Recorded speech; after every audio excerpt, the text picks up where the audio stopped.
In the summer of 2015, a few friends and I took a hiking trip through Switzerland. We were all in our mid-20s, recent college grads trying to knock out a few bucket list items before work fully took over our lives.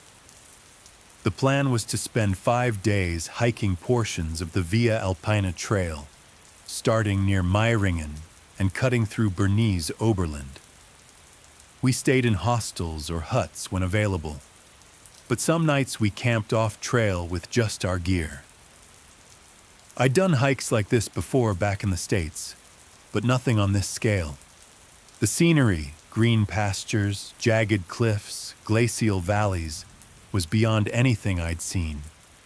There were 4 of us: me, Daniel, Jonas, and Felix. Jonas was from Basel, so he knew the terrain a little better and handled most of the route planning. The others and I were just along for the experience. Our days were long and sweaty, but evenings were peaceful. Cheap pasta dinners cooked over a portable stove, beers if we found a place selling them, and long conversations as the sun disappeared behind the peaks. The first few days went perfectly. Weather held, paths were clear, and we didn't run into more than a handful of other hikers. Most of the time, it felt like we were completely alone up there. I think it was the 3rd night when things shifted. We were camped near a wooded area west of Grindelwald, just a few kilometers off the main trail. It was quiet. No towns nearby, no traffic sounds, no signs of other people.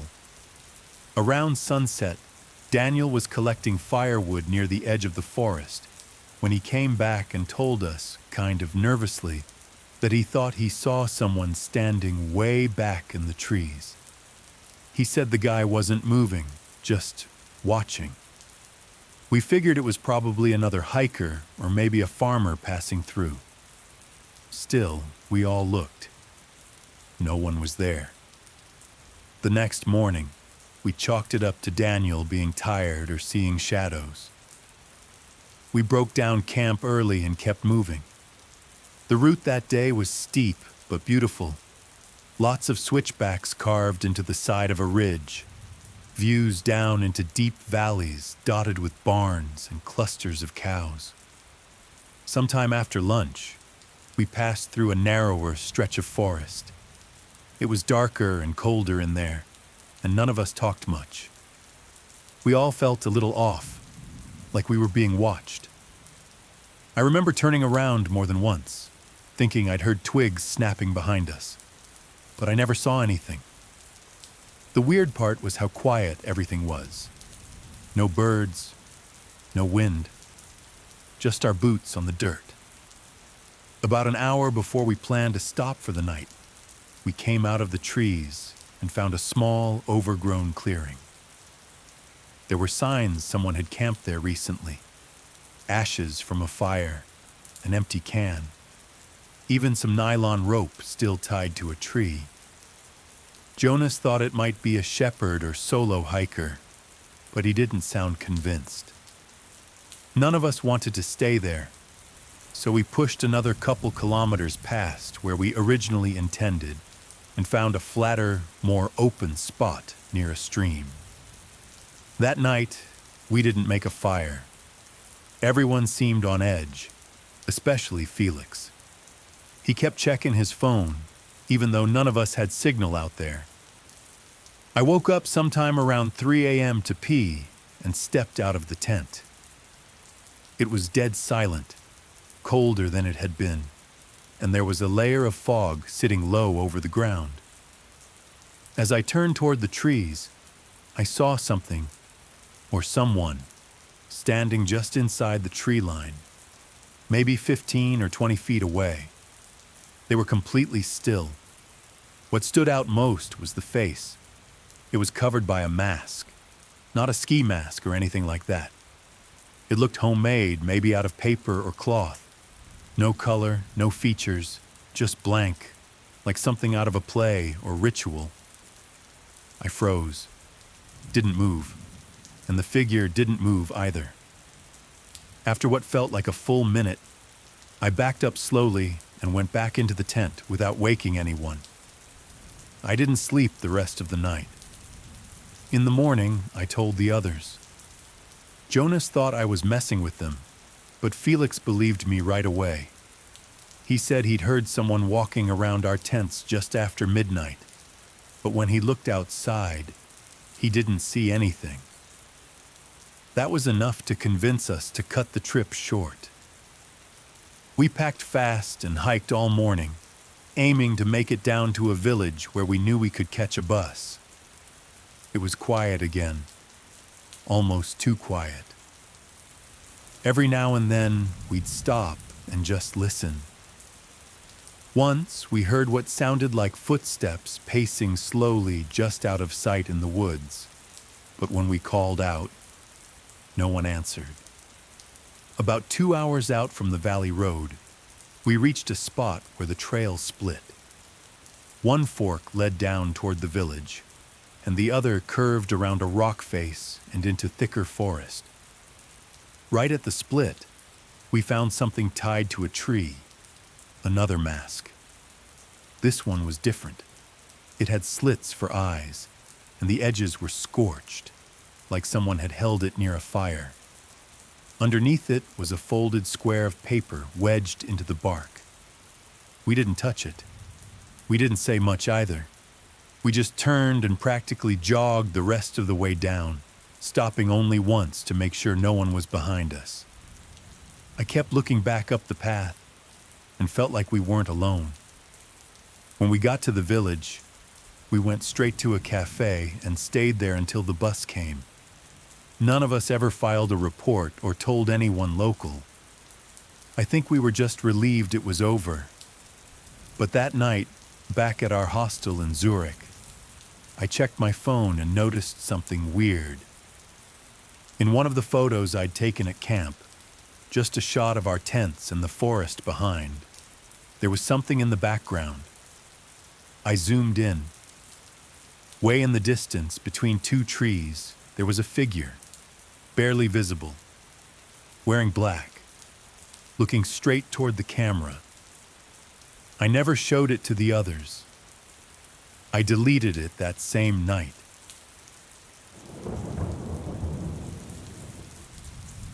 My girlfriend and I had planned the trip kind of last minute. We were both in our mid-20s, living in Tampa at the time, and just wanted to get out of town for a long weekend. It was early September 2015, hot, but not unbearable. We booked a place in Miami through Airbnb, just a small one-bedroom unit near Coconut Grove. The host had good reviews, the pictures looked fine, and the price wasn't bad. We weren't expecting anything fancy, just something clean and private where we could relax, go to the beach, and hit a few bars at night. We got there around 4 p.m. on a Friday. The place was tucked behind another house, kind of like a converted guest unit. It was all self-check-in, a lockbox with a key and a laminated instruction sheet sitting on the kitchen counter. It had a weird smell at first, like plastic and old wood, but we figured the place hadn't been aired out in a while. The living room had a futon and an older TV, the kind with a thick back. We dumped our bags, cranked the AC, and unpacked. I remember my girlfriend joking that the decor looked like something out of a Craigslist post from 2007. Later that night, after dinner, we were lying on the couch watching something on Netflix from my laptop. Wi-Fi was decent, and she pointed out a weird little smoke detector in the corner of the room. It wasn't in the middle of the ceiling like normal. It was stuck high on the wall above a bookshelf. It didn't seem out of place at first, but then I noticed it had a tiny blue light that blinked every few seconds. I figured it was just part of the system, maybe a motion sensor or something, and we forgot about it, for the moment.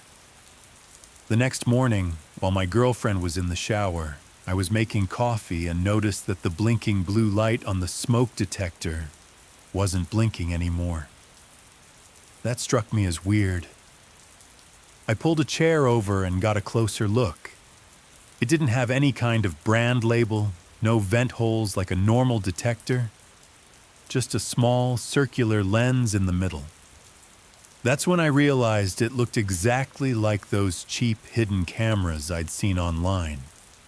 The kind people hide in clocks or chargers. I didn't touch it right away. I just stepped down and waited for my girlfriend to come out so I could show her. She was weirded out, but also kind of skeptical. I pulled out my phone and Googled spy camera smoke detector, and the first image that came up looked exactly like the thing on the wall. It even had the same blue LED ring. That's when we both started to get that sinking, paranoid feeling. We scanned the rest of the Airbnb, checked inside the vents, the bathroom, even behind a weird painting in the bedroom. We didn't find anything else, but the more we looked, the worse it felt. Someone had definitely gone out of their way to install that camera right where it had a clear view of the couch and most of the bedroom. We called the Airbnb host's number. No answer. Left a voicemail. I also messaged him through the app. No reply. That's when I decided to get a screwdriver from the car and take the thing off the wall. When I pried it loose, I saw a small memory card slot and a wire that ran behind the drywall. I didn't mess with it beyond that. Instead, I took photos. Then we packed up our stuff in under 10 minutes. We left the key on the table, locked the door behind us, and booked a Marriott near Brickell that cost twice as much. The whole thing was unsettling enough, but what we found out later made it way worse. That evening, back at the Marriott, I uploaded the photos I'd taken of the camera and posted them on Reddit, asking if anyone could ID the model. Within an hour, someone replied with a link. It was a $30 Wi-Fi-enabled camera disguised as a smoke detector. It could live stream and store footage remotely, meaning whoever set it up didn't need to be there to watch us. They could have been anywhere, watching in real time. The worst part, the listing for the Airbnb had no visible smoke detector in the photos. It had been added after the pictures were taken. I reported everything to Airbnb. Their customer service apologized and opened a case, but they didn't seem particularly urgent about it. They offered us a refund and removed the listing temporarily, but I never got confirmation that they contacted law enforcement. We went to the police ourselves, filed a report with the Miami-Dade Department. The officer we spoke to didn't seem surprised at all. He even said, "Yeah, this happens more than people realize." That alone gave me chills. He took our info and the photos, but we never heard anything after that.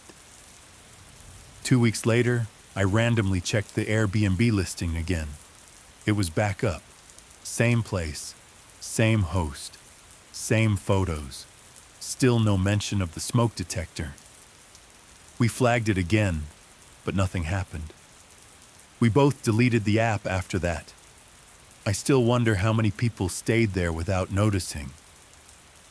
I think about how long the camera might have been running before we spotted it, and how much of our time there is sitting on someone's hard drive right now, or worse, being shared. All I know is, I'll never use a vacation rental again without checking every wall, vent, and ceiling for something that doesn't belong.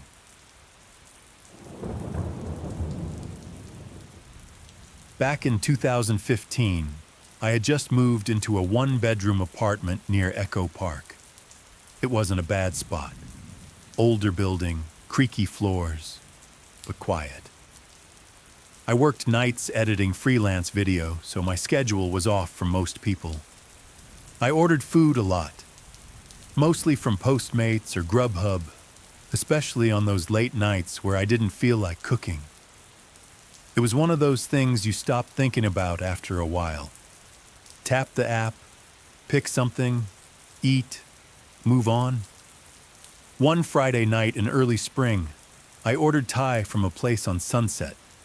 It was about 11 p.m. when the driver arrived. Nothing weird at first. Just a guy, maybe mid-30s, scruffy beard, Dodgers cap. He handed me the bag. I thanked him, and he lingered for just a beat longer than normal, like he expected me to say something else. Then he nodded and walked off. I remember thinking he gave off a weird vibe, but I chalked it up to awkwardness. Delivery drivers meet hundreds of people a week, so who knows? The next night, around the same time, there was a knock at my door. I wasn't expecting food. I hadn't ordered anything. I looked through the peephole, and it was the same guy, same hat, same face, holding another bag. When I opened the door, kind of confused, he smiled and said, "Pad, see you again, right?" I told him I hadn't ordered anything, and he just stood there for a second. Then he laughed, like I was joking, and said, "You sure, man?"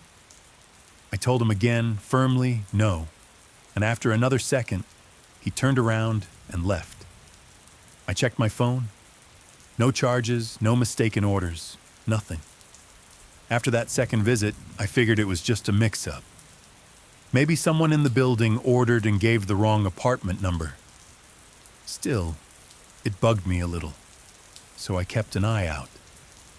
2 nights later, Monday, I was up late editing a wedding video when I heard a knock again. This time, it was almost midnight.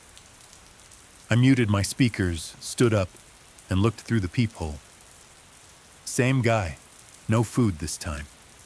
Just standing there, one hand in his pocket, eyes locked on my door. I didn't open it. I didn't say anything either. I just watched him. After maybe 30 seconds, he knocked again. Not loud, just 2 soft, slow taps. Then he stepped back and stood there, like he was waiting for a bus. I backed away and went to the kitchen window, which faces the side of the building. From the angle, I could just barely see the front steps. He was still there, just standing. No phone, no delivery bag, nothing. After a while, he finally walked off toward the street. I didn't sleep much that night. I called Postmates customer service the next morning and gave them a rough description, explained what happened. They said they'd look into it, and that the account was probably deactivated if there was any policy violation. I didn't have a name. He'd never said one, and his name didn't show on the receipt either. But after that call, the visits didn't stop. If anything, they got weirder. He started coming on different days, random times, never knocking, just standing at the edge of the property or across the street. Sometimes for a few minutes, sometimes longer, always watching. By the second week, I was documenting everything. Times, photos when I could get them, even a video once when he stood across the street under the street lamp for almost an hour. I gave it all to the LAPD when I filed a report, but they told me unless he threatened me or entered the property, there wasn't much they could do. They suggested installing a security camera and calling if he showed up again. So I bought a cheap cam and mounted it outside the door that same night. A few nights later, around 2 a.m., I got an alert on my phone. The camera had picked up movement. I opened the app, and there he was. He was standing right in front of the door again, facing the camera directly. He leaned in slowly, not saying anything, just staring. I could see the reflection of the infrared in his eyes. Then he raised his hand, and did that same slow double knock. That time I called the cops immediately. He left before they got there, of course, but now they had clear footage of his face. The officer who came back the next day recognized him from other reports in the area. Apparently, he wasn't even a delivery driver anymore. His account had been deactivated over a month ago. They wouldn't say more, but the officer said he was known to them and had a history of disturbing behavior. After that, I stayed with a friend in Pasadena for a few weeks, and by the time I came back, he was gone. I moved out of that apartment not long after. I still don't know what he wanted, or if he'd ever actually delivered anything to me on purpose. But I still keep the cam on, even now, in my new place, just in case.